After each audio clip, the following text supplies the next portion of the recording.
jijjiirama dinagdee itti fufinsa qabu fidu ogummaa fi teknooloojii irratti hojjechuun murteessaadha. Ogummaan jijjiirama amalaa fidu rakkoo hawaasaa furuuf hiyyummaa jalaa bahuuf daandii guddaa akka ta'e sirriitti beekudha. Mootummaan jijjiiramaa hiyyummaa rakkoo hojii dhabdummaa fi ogummaa dhabuu biyya keenya qoraa jiru bu'uura irraa furuuf misooma ogummaa fi dhaweessummaa irratti hojjechaa jira. Lammiin ga'umsa ogummaa qabu harka namaa hin ilaalu waan ta'eef kolleejiin Baalaataawoo keenyaas hawaasni keenya yoo xiqqaate ogummaa tokkoo fi isaa ol gonfatee jiruu fi jireenya isaa fooyyeffachuun diinagdee saffisaan guddataa jiru keessatti qooda isaa akka baatu gochuuf hojii guddaa hojjechaa jira. Kolleejiin Baalaataawoo magaalaa Dadar erga hundeeffamee kaasee lammiilee hedduu leenjii idilee fi leenjii gaggabaaboo simatee leenjisuu irratti argama. Kolleejiin madda ogummaa, madda kalaqaa, madda daweessummaa akka ta'e sirriitti hubachuun baay'ee barbaachisaadha.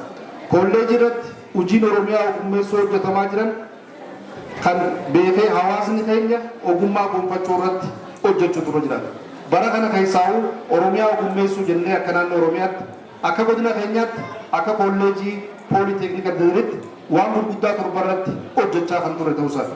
Inni tokkoffaa fi inni ijoon leenjii gaggabaaboodhaan uummata keenya qaruu fi dinagdee keessa galchuuf. Lammaffaan leenjii daweessummaati. Maayindiseetii namaa jijjiiruu namni sammuun hin danda'u qabatee hojiitti akka galu godhuudha. Inni sadaffaan leenjii industirii gadooti.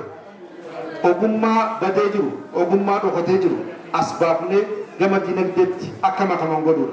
Afuraffaan leenjii oomisha dabaluuti. Qonnaan bulaa keenyaaf akkamitti akka qotan, akkamitti akka oomishan, akkamitti oomisha isaanii akka dabalan leenjii intarpireeshiipii qonnaan bulaa keenyaaf kan namaa kan ture.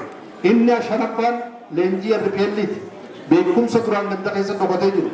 Beekumsa adda addaa, ogummaa adda addaa san baafnee gara gabaatti akka makaman godhuudha. Inni jaaffaan kompiitara irratti namni hundi hubannoo akka qabaatu. Hoggansi hundi, hojjetaan hundi, daldalaan hundi beekumsa bu'uuraa akka qabaatan leenjiin kan namaa turee jira. Inni torbaffaan Itiyoo-Koodarsi. Hojiileen torban kun hojii akka Oromiyaatti Oromiyaa haquu hojjechaa ture ta'uusaati. Kolleejiin pooliteeknika Dadar leenjifamtoota leenjii gaggabaaboo fi leenjii idilee leenjisaa ture 327 gosa ogummaa torbaan leenjisaa ture eebbisuu irratti argama. Gosti ogummaa kolleejii pooliteeknika Dadar keessatti argamu kun kolleejii dhuunfaa takka biratti hin argamu.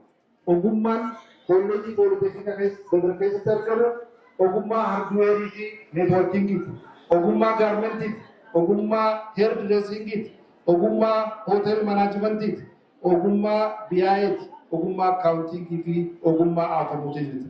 Ogummaan kun kolleejii takka keessatti hin argamu. Kolleejii dhuunfaa keessatti hin argamu.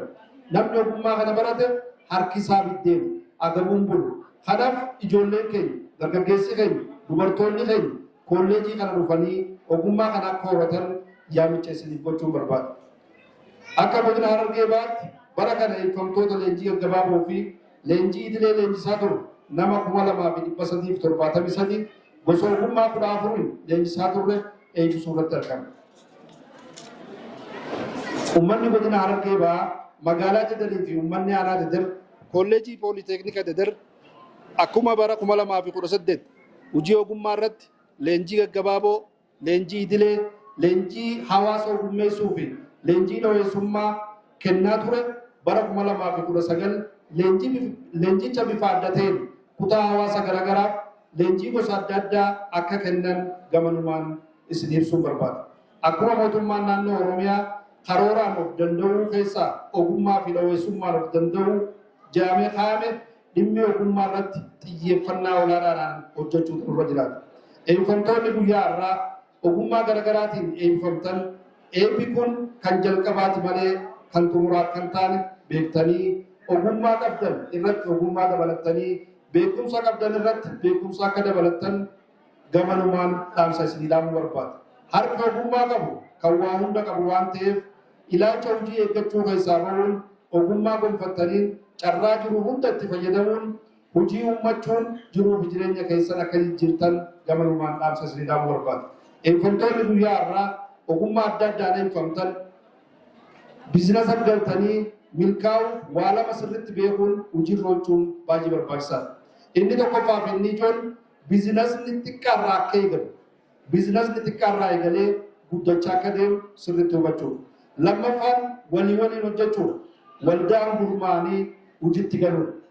Kanaaf warra milkaa'e yoo ilaallu biizinasa xiqqaan gurmaanii warra hojjetan yoo ilaalle addunyaa irratti warra milkaa'an kaampaanii afur gaggabaabseen isin kaasa.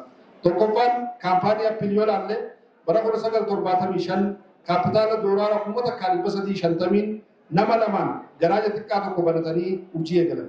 Yeroo ammaa kaampaaniin Appiil addunyaa irratti biizinasa guddaa kaampaanii sossoosaa jiru. Kaampaanii Starbucks yoo ilaalle bara 1970 hiriyoota yuunivarsiitii baratan sadi ta'anii walitti dhufaniin buna akaamaa fi buna goggogaa gurguruu eegalan. Har'a biyyoota 80 keessatti kaampaanii 32,000 ol qabu addunyaa to'atee jireenyi biizinasii kun addunyaa guddoo to'atee jira. Kanaaf McDonald yoo ilaalle bara 1940tti nama lamaan eegalanii mana nyaataa xiqqoo tokko banatanii yeroo ammaa addunyaa irratti biizinasa guddaa kaampaanii sochoosaa jiru. Amazon kaampaanii yoo ilaalle bara 1994 eegalee hiriyoota lamaatu walitti dhufee waldaan gurmaa'anii walitti dhufanii kitaaba wayii tokko barreessanii onlaayinii hojjechuu eegalan. Kaampaaniin kun bara 2020tti hojjetaa miliyoona takka tuqaa sadii carraa hojii nama miliyoona takka tuqaa sadiif uumanii hojii keessa kan jiran ta'uu isaati. Har'a sadarkaa godina keenyaatti yoo ilaalle hojiin bal'aan diinagdee keenya jijjiiraa jiru muuxannoo biyya keenyaas yoo ilaalle akka godina keenyaatti yoo ilaalle hojiin bal'aan hojjetamaa jira. Dargaggoonni walitti dhufanii waldaan gurmaa'anii abbootii qabeenyaa ta'anii oomisha alaa galu hambisanii kan biyyaatiin bakka buusan hojiin bal'aan akka godina keenyaatti hojjetamaa jira. Aanaa Daldalitti magaalaa Daldalitti hojiin bal'aan jira.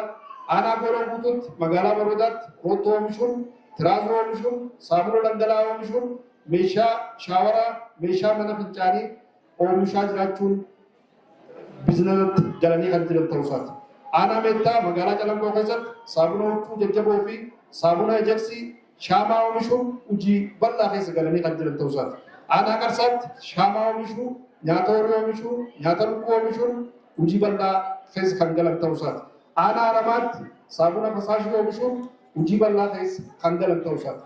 Aanaa Mayuuratti mana maxxansaa banatanii baanaraa fi tiishartii oomishuu eegalanii kan jiran ta'uu isaati. Aanaa Fargolchaatti zayita oomishuun, kanaaf aanaa Miidhagaatti damma ashaganii gabaadhaaf dhiyeessuun hojii bal'aan eegalamee kan jiru ta'uu isaati. Kanaaf hojii muuxannoo ta'uu kana irratti muuxannoo fudhannee maashina industirii barbaadu gara waajjira carraa hojii uumuutiin maashiniizii Oromiyaa irraa dhiyeeffannee hojjechuu ni danda'ama. Abbaa qabeenyaatis ta'uu ni danda'ama. Biyya kana diinagdee isaaniitis guddisuun dabaluu ni danda'ama. Kanaaf ofis guddifnee maatii keenyaas guddifnee biyya keenya guddisuun hojjechuutu nurraa eeggama. Barri bara ogummaati. Barri bara teknooloojiiti.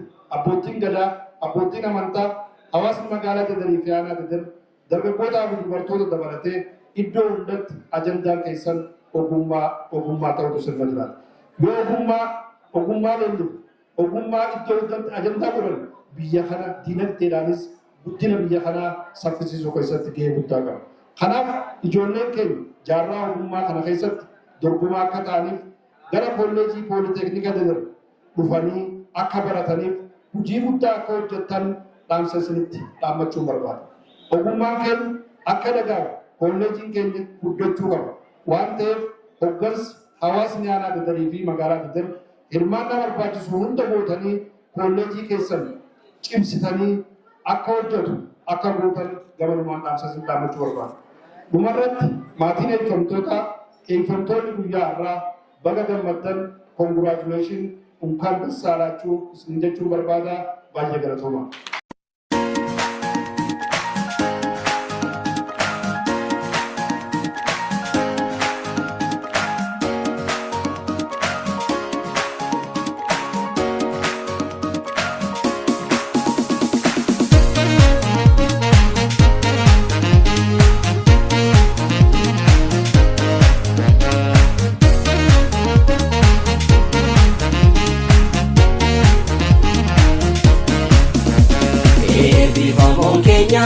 Baada figeessanii ayyaana raakuni gammachuu keessanii congratulations hundumti keessanii